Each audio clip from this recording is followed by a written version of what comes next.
Theory of risk. There are three types of people: risk lover, risk averse, and risk neutral. Risk lovers are the one who always take risk. Risk averse are the ones who always try to avoid risk. And risk neutral are the people who sometimes take risk and sometimes they doesn't. Here is the graph which represent risk lover, risk averse people and risk neutral people. On the x-axis we have standard deviation. On the y-axis we have expected return. The more the standard deviation, the more would be the risk. So risk lover person will always go toward the standard deviation. So as you can see, the red line representing risk lover is going towards the standard deviation, that is x-axis. And the risk averse person always goes away from standard deviation and towards the expected return. As you can see, the blue line which represents risk averse people. And the line which is going upwards from left to right represents risk neutral people. So this line is neither going towards the standard deviation, neither towards the expected return. This is neutral. Now see this question. This question came in June 2016. In this question, there are two graphs given and some options given. Graph A, utility goes towards the expected return. In graph B, utility goes towards the standard deviation. There are four options given which says A is highly risk averse, B is highly risk averse, A and B have the same risk aversion, and degree of risk aversion cannot be determined. You have to find the right one. As you can see in graph A, utility is going towards expected return, not towards standard deviation, that is risk. Which means A is highly risk averse. It is going towards expected return but not towards the standard deviation. So he is risk averse. Whereas if you see in graph B, utility is going towards standard deviation. The more the standard deviation, the more the risk.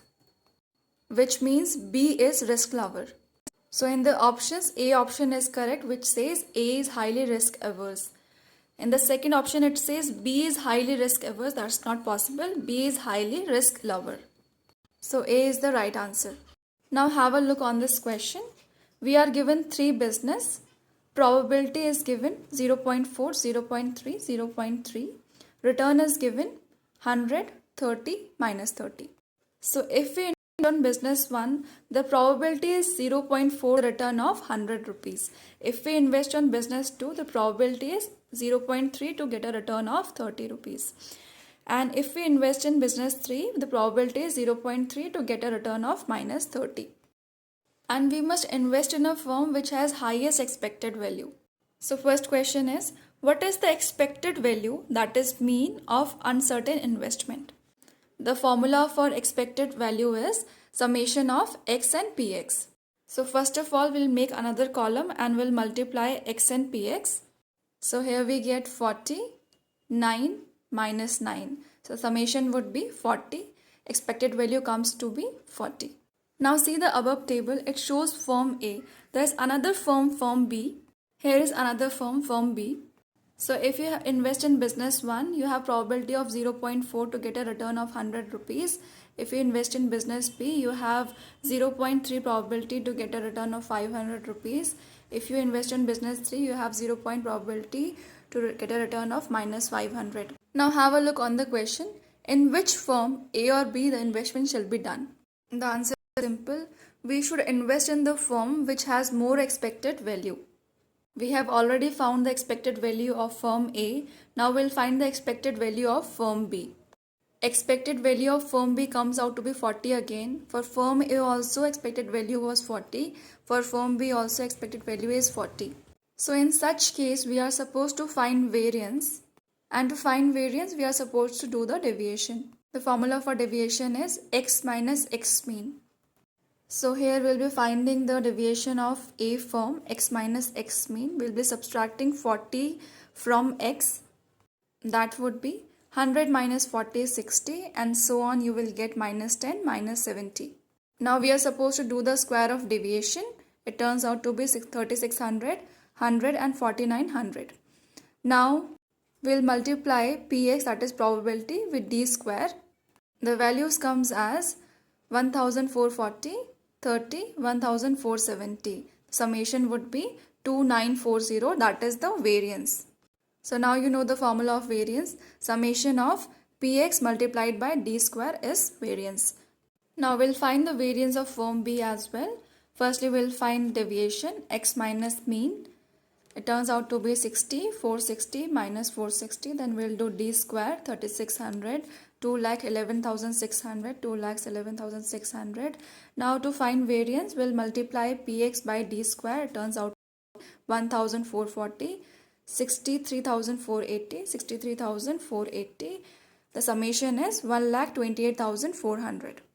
Now see the question again. The first part asks, in which firm risk lover will invest? See, first thing which you must know is, the more the variance, the more the standard deviation. The more the standard deviation, the more would be the risk. So the risk lover person will go towards the firm which has more variance.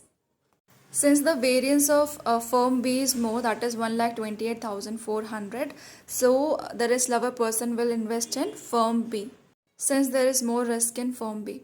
Now have a look on the second part, which asks, in which firm risk averse person will invest? As we all know, the risk averse person always runs away from the standard deviation, that is taking risk. So he will run away from higher variance also, because higher variance means higher standard deviation. He will go towards lower variance, that is 2,940, which comes in firm A. So risk averse person will invest in firm A because it has lesser variance and lesser risk. Next question. Consider two lotteries, A and B. With lottery A, there is 20% chance that you will receive 80 rupees, 50% chance that you will receive rupees, 30% chance that you will receive 10 rupees. Now for lottery B, there is 40% chance that you will receive 30 rupees, 30% chance that you will receive 40 rupees, 30% chance that you will receive 50 rupees. The expected value and the variance of lottery A and B are, there are 4 options given, you can go through them. See, this question looks big but it's very simple to solve. So since in exam we have less time, you have to play smart and solve less. You can make a table. For lottery A, there is 20% probability of getting a return of 80, 50% probability to get a return of 40, 30% probability to get a return of 10 rupees. Now to find expected value, we are supposed to multiply px by x, and the summation of px multiplied by x would be expected variance. So it turns out to be 20 divided by 100 multiplied by 80 is equal to 16, and so on, 23. When we do the summation, it turns out to be 39. So the expected value of lottery A turns out to be 39. We do the same procedure for lottery B. There is 40% chance of getting a return of 30, 30% chance of getting a return of 40, 30% chance of getting a return of 50. So to find expected value, we'll multiply px by x and we'll do the summation, we'll get the expected value. So here comes the value of px multiplied by x, that is 12, 12, 15, summation is 39, that is the expected value of B. So value of A turns out to be 39, expected value of B also turns out to be 39. As you can see in the option second, expected value of A is 39, expected value of B is also 39. So that would be the correct answer. No need to waste your time on finding variance since we are short of time in exam. And where you're required to find the variance as well, you can use the formula which we used in the previous question. Thank you so much.